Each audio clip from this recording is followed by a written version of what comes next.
What is up, guys? This is the Real Estate Professors back with episode 6. I'm your host, as always, Sang Kim, with my man Ed, Breaking Windows Park, Baltimore's finest, the man, the myth, the legend. Why don't you let them know what we're talking about today? So Sang, we're going to talk about something exciting today. We're going to talk about how to analyze a commercial property, in particular, the commercial property that we put under contract. So this is a live property. You need to stay tuned to know how to do your first deal. Hey, but before that, make sure on the way in, hit like, subscribe, turn on those notifications. And also, we haven't been hearing from you guys. Why don't you reach out to us at therealestateprofessors@gmail.com. Once again, that's therealestateprofessors@gmail.com. Are you ready? I'm ready. I'm ready. Let's get it. Let's go. So today, guys, we have a very special treat for you. Ed just took down a commercial property on Greenmont Ave in Baltimore, Maryland. His neck of the woods, his favorite part of town, I believe he's saying. Be more? Yeah. But anyways, so Ed, why don't you talk us basically how you got into the property, location analysis, how you evaluated it, cap rate, such and such and such. Okay. So we got the property because I love Baltimore City. That's just a fact. Every video we're going to be talking about yes. this. So the property is on Greenmont Avenue in Baltimore, Maryland. It's in a Able district, or it's a subdivision of Charles Village, which is more of a affluent area of Baltimore. It's right next to Johns Hopkins University. It's literally half a mile away. It's a commercial strip. It's zone C1, and it's surrounded by a bunch of row homes. So it's like a residential area, and then there's a commercial strip that just runs right through it. It's a great area. It's next to a large hospital, a MedStar. There's a major grocery store called Giant a block away. There's a bunch of different restaurants along that block as well. Why don't you walk us through the financial side of things, like the cash-on-cash return, how you analyze the deal from the financial perspective? Yeah, so there was a target price that we wanted to go up to. Baltimore City, we'd like to do at least a 10 cap, so a 10% cash-on-cash yield. So our estimated purchase price is around $133,000 all in. I'll put up some more concrete numbers up there. Our cash flow every month, we're going to get about $1,300 a month. So you can just run the simple numbers, but that's over a 10% cap rate.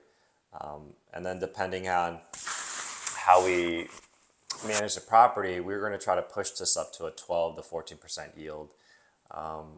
We can get home warranty on the dwelling unit upstairs. It's a 2-unit. Upstairs is just a regular apartment. Downstairs is a clothing store, a retail. Both of them are 1,000 square feet. So it's a very easy property to manage. So our major concern that we have is any deferred maintenance on the property, but the roof is in good condition. Again, it's a very simple property. It's on a commercial strip, and it seemed like the previous owner did a fairly decent job of maintaining it. There is a lease on the downstairs right now, so we'll get immediate rent payments. Upstairs it's vacant, but we're already going to have a property manager come in and just lease it out for us, and then we're going to self-manage it ourselves in-house at this time. But financially, we're doing a cash deal on it, so we're expected to yield about 12 to 14%, depending on basically any repairs or CapEx that we need to spend the first year. But we look to have a very low turnover on this one. That's basically IRR, right? Your IRR is going to be 12 to 15% annually on it. Okay. So why don't you talk them through the market analysis, basically local rent rates in the area, perhaps what you can do to get some value add, and what the rent ranges are once you do that to the property. What are you looking to do as far as the upside goes? Okay, no, that's a great question. So we know the downstairs unit is renting around $1,000 a month. The lease is ending on that one. We're going to try to re-sign. I know we can bump it up a little bit, but we'd like to have low turnover. So we'll try to re-sign her for about another 3 to 5 years, or extend the current lease. The upstairs is going to be the biggest issue since it's vacant. It used to be a Section 8 upstairs. One of the property managers that we work with a lot in Baltimore City states that it can range anywhere from 1,100 to 1,250 on that one. So our total gross rent should hover around 22 to 2,300 when it's all said and done.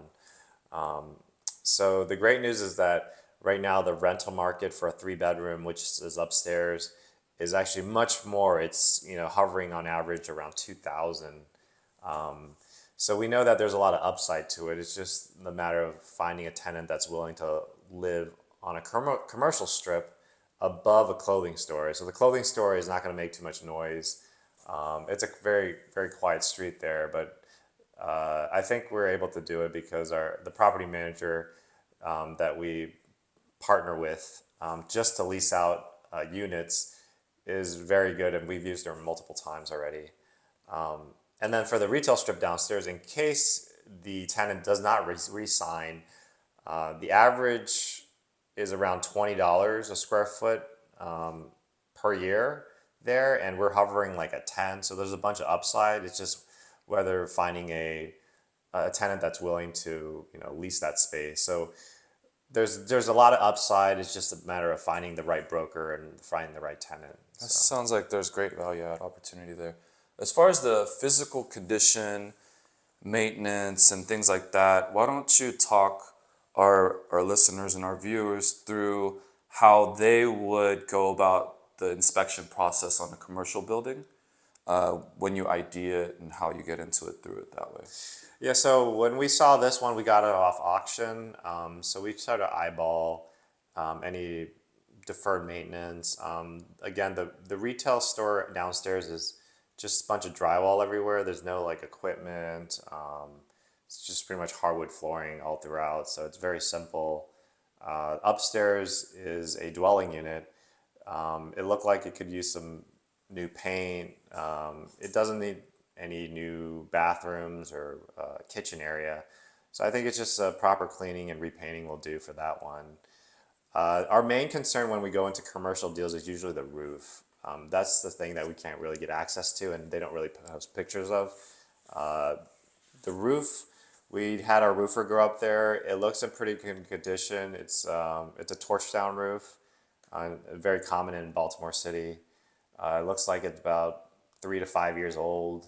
Why don't you explain to him what a torch down roof is? Because I'm not even familiar with that. Yes, so a torch down roof is basically a roof where you reapply these flat panels, almost like tar-like, and then you put a torch down on it to basically just melt it onto the roof. Oh, wow. So Baltimore City, folks. This is Baltimore City. There's different ways of doing it, but that's the most economical way. And these torch downs last anywhere from 7 to 10 years, right? That's not bad. Yeah. So it's a flat roof, and you want to make sure. So the one I'm going to post some pictures, but the one issue that we have is that the overhang, we have to rebuild it out a little bit. It's collecting water, but it's just very minor. But the majority of the roof looks fine, so that's thankful because that saved us a couple $1,000s easy to redo a roof. So yeah, no, that's I think the condition of the property is rent ready, so that's always a good thing. So that's all about what we do in Baltimore. We want to get the cash as soon as possible. So your advice here would be to buy properties as turnkey as possible, correct? Yeah, that's our business model, at least in Baltimore City. If it's turnkey, there's someone living in there, then you know that it's not in bad shape. Someone's occupying it.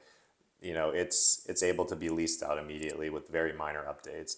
When you get something vacant, that's when you have problems. You don't know why it's vacant. There might be significant improvements that you need to make. So that's going to affect the bottom line. So we try to stay as risk-free as possible. And that's why we also do it cash as well. So that, anyway, we can talk about that during the financing. Yeah, let's get to that on the financing end of things. As far as the tenant analysis, how do you evaluate that? So the tenant analysis, this was a little bit more riskier for us because the downstairs tenant, their lease ends in a couple months. So we know that it may go vacant, but we checked out the tenant. It's still operational. It's a small clothing store, almost like an H&M for like an urban city. So the rent is really low for it. So we know that it's any tenant should be able to pay $1,000 for a retail strip. Right. So as long as they're paying on time, I know they're not using that much water, so it's a very low risk for both of us. It's just a matter of fact if the tenant wants to extend it. And again, like I said before, a lot of the retail spaces on that block go for over $20 a square foot, and we're at 10 right now. So there's a lot of upside at that point. At this point, are you almost hoping to find a new tenant with a new lease term? I would rather just go. We're okay with the numbers right now, so I'd rather just re-sign them as long as they're paying. So it seems like this tenant is a good tenant since they've been there for about 5 years. So I'd like to extend their contract for another 2 years and we can revisit this. So I want to have the cash coming in immediately. I don't want to have any vacancy because I always, that affects the bottom line. So I'm comfortable for what the numbers are with the current tenant. So I'd rather take money now, more stable, than try to get a little bit more ambitious and get a tenant that pays a bit more, but may not have a good track record. So Gotcha. Okay. Well, thank you for explaining that to us. As far as the zoning and the legal considerations, what kind of measures did y'all put into place to make sure that maybe future developments might be coming in the area and things like that? Like as far as that scope, what did y'all look into there? yeah, for zoning, this one's considered a C1 commercial. I'll put down all the different uses we can do, but some of the things that you can do is like a daycare. We can convert it into strictly a multifamily unit. So the downstairs could be converted into an apartment. You could put like a restaurant. I was actually thinking about maybe converting it into a coffee shop because it's a very kind of artsy area. On the other side of the street, there's like a mural. So like there's a record store. It's a very kind of like hipster kind of vibe there, especially with the university nearby. So I thought a coffee shop would be an excellent one to put in, like a to-go small, you know, people love coffee. Yeah, of course. It's a great revenue stream Yeah. for the Next to the tenant. hospital and schools. I mean, that sounds like a good idea. So yeah, we didn't really have too many like considerations of rezoning because it's been there for a long time. Even the previous one, I think it was a wireless cell carrier as a retail, and it was renting even higher. So I think it's a pretty safe bet. It's just a matter of just maximizing or minimizing the vacancy at this point, and try to increase the rents, systematically. So I don't see any legal issues coming about. We can get home warranty. I learned today that I can do home warranty on the upstairs that minimizes any, cost of repair. So that's great as well. So yeah, it looks like all upside from here on out. It's just a matter of time of closing next month and then getting it fully occupied, and then it becomes a cash cow for us pretty much. Well, congratulations to that. Well, so far, I guess leading into that, why don't you walk us through what financial options that y'all explored? I know you took this down in cash, but did you explore any other avenues on how to get into this property? Yeah, so I always, saying is likes to leverage. I'm leverage king. Leverage king. Leverage king, guys. Remember that. We are the opposite. We like to play very conservative. So leveraging right now, one of the brokers told us we could leverage on all our properties or portfolio and get about 6 to 7%. This was a smaller commercial unit, so we had the cash to take it down. I think it makes more sense numerically on paper if you pay cash because the interest rates are so high right now. Not to say that you can take that money and go get other properties, but for at least this one, it was small enough where cash was probably the best play at this point. If we go for larger multifamilies that are closer to the 7-figure range, then yes, we're going to have to get some bank financing on those, or possibly crowdsource and pay cash as well. But like I say, I like cash is king, so I like to just not have any debt coverage on us. So I will take my playbook. When I say leverage, and no matter what commercial deal that you do, you still need to put 25-30% down, or else the bank won't finance it. I trying to ID a property right now, and this is how you get creative with the guys a little bit. I'm trying to ID a property right now. It's in Kansas City, Kansas, or Missouri, or something like that. Either way, 71 units. You can take over the existing mortgage that has 8 years remaining at 3.8%. Cap rate is 8% on the property, so you can haggle a little bit there. So there's different ways. So like you don't have to do current market interest rates, which is obviously astronomically higher than it was a couple years ago, right? And it's not going to continue to come down anytime soon. But that's what I'm talking about. We can leverage in creative formats where you're not doing market leveraging, right? So there's also different financing options out there for you guys, just to throw that out there. But let's get to risk assessment. Like what did you consider like potential risks associated with the property? Maybe like environmental hazards and such. Like was there any like past like phase ones, phase twos associated with the property where they did some type of things like that? I don't know if you'll understand what phase one, phase two is. It's basically environmental studies on the property for like chemical leaks and such like that, things underneath the ground of the property. Were there anything like that associated with your property? No phase one or phase two. Our main thing was the trying to make it recession proof. Again, we tried to invest with very low risk.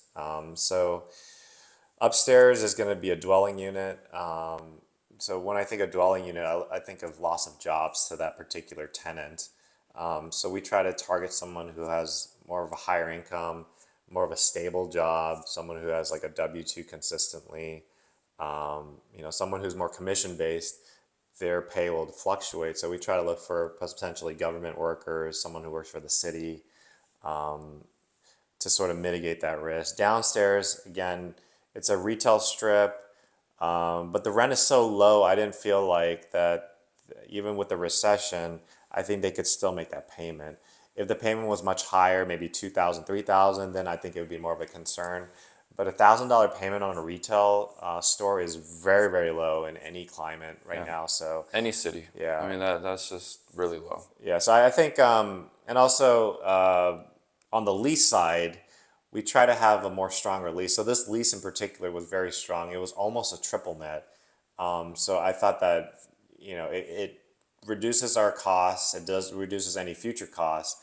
And then if we were to re-sign, to basically try to sign a solid triple net where we know the rent coming in, there's not going to be any deductions off of it. So if you take all those considerations and combine them, it's very hard to lose money. You're going to basically preserve all your capital and then take that and go get another strong deal. So I think it's a very low risk, High reward. high reward on this Nice. one. It sounds like it. As far as the tenant prospecting, do you ever run into situations where you have a commercial with a residential up top? Do you ever find that the owners would then live in the top portion of your commercial property? Does that ever happen?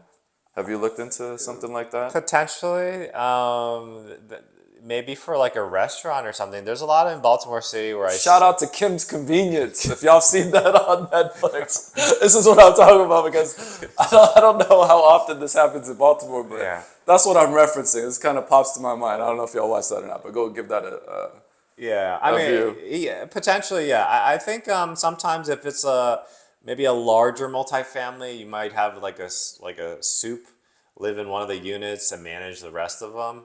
In particular, I haven't really seen that. Usually, if the owner owns the property downstairs, which is a retail, they're probably living off site.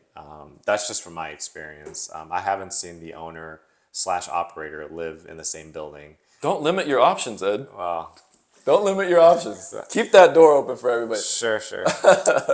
Anyways, let's move on. Getting to the professional assistant side of things.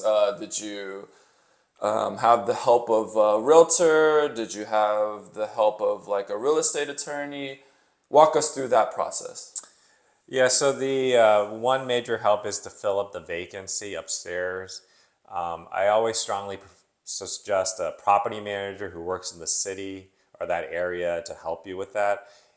They don't have to manage the property afterwards, but finding a tenant, it saves you a lot of time and headache. I know a lot of folks, when they have their first investment property, they want to do that. I want to go show the property, but trust me, it's not worth it. Just get a property manager to do that portion for you. They'll find and they'll vet better tenants than you can, and they'll also show. The showings is probably the time saver, right? You don't want to go up there multiple times, show these people, and you have to sell them, right? Dozens of times, actually, Yeah, guys. I mean, to fill one tenant Sure. space, it literally, whether that's single family, multifamily, or even, like commercial space, literally so many showings, guys. This is what I was talking about, like the time saving aspect, totally worth it. And you have to sell it. A lot of folks realize that, hey, if I show it, they'll take it. No, you have to sell it as well. So if you're not a salesperson, you need to find someone who Oh, specializes. they'll haggle you guys. Yeah, definitely. Haggle you guys.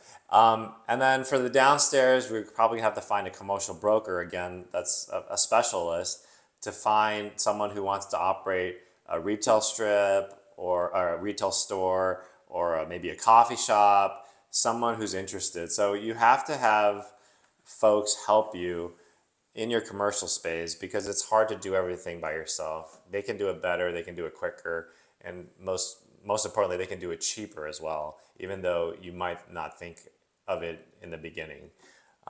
So yeah, I think once we do those two specialists come in, we're going to self-manage because we've managed residential and commercial by ourselves.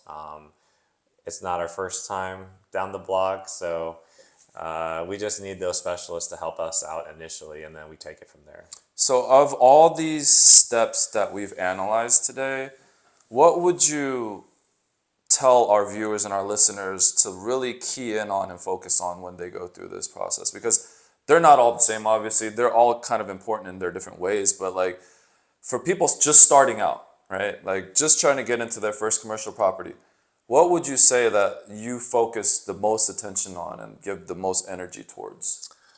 The number one thing I think is the finances or the financials.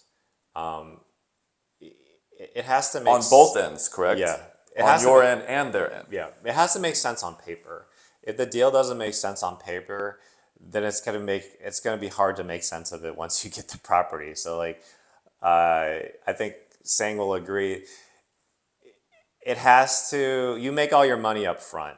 If the deal makes sense up front, then it's all upside. If the deal is kind of wishy-washy, 100%. yeah, then I probably wouldn't do it. So like, I would have solid numbers, conservative numbers, and if it makes sense there, then you green light and you go after it, and then you'll learn everything from out. But I think if they focus on just running a basic pro forma or financial statement, then everything else falls into place. Then you give definitive reasons why you should or should not do the deal, and that all comes down on paper. So you have to really do your due diligence with any sort of business deal, whether it's commercial or residential, but especially commercial because there's so many other moving pieces. I think if you focus on that, that sort of clears out most of your headaches down the road. So I think that's probably the most important thing, at least from where we've had the most success.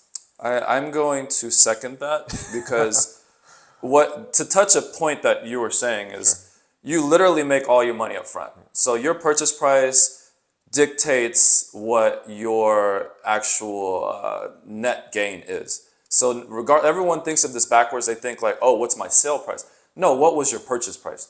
Because all the money that you're going to make, all that bulk money is up front.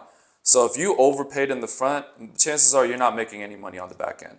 And then you're going to have to raise your rents to match the price that you even purchased it for. And that's not always going to equate to the same thing. And most people, I'm just going to put this out there, they're not as fortunate to take down properties in cash. So you have to get more creative with financing and things like that. So there's also other factors for you guys to have to deal with. And so we can't stress this enough. Do your due diligence. And if you don't understand how to do that, make sure that you consult more professionals and build a better team around you. Grab some mentors, reach out to us even.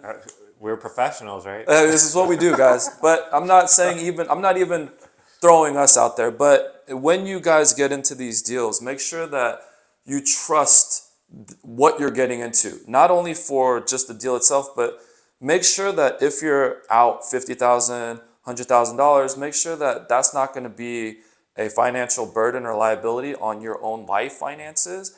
So that's the front end of it, and then the back end of it, what Ed was focusing on, the pro forma, what the upside is, and what you're going to net on your investment and things like that. So these are all very important pieces to the puzzle. I really second what he's saying, is really focus on the finances, do your homework, do the due diligence, and then if you don't understand it, make sure to reach out to professionals and get some good help around you. So that kind of wraps it up, guys, for episode 6.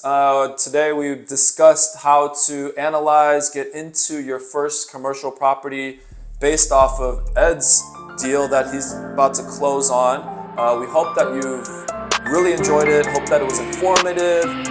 Make sure to hit like and subscribe. Turn on those notifications. I'm your host, as always, Saint Kim, with my man Edward, breaking windows part. That's right, folks. And until next time, we'll see you later, guys.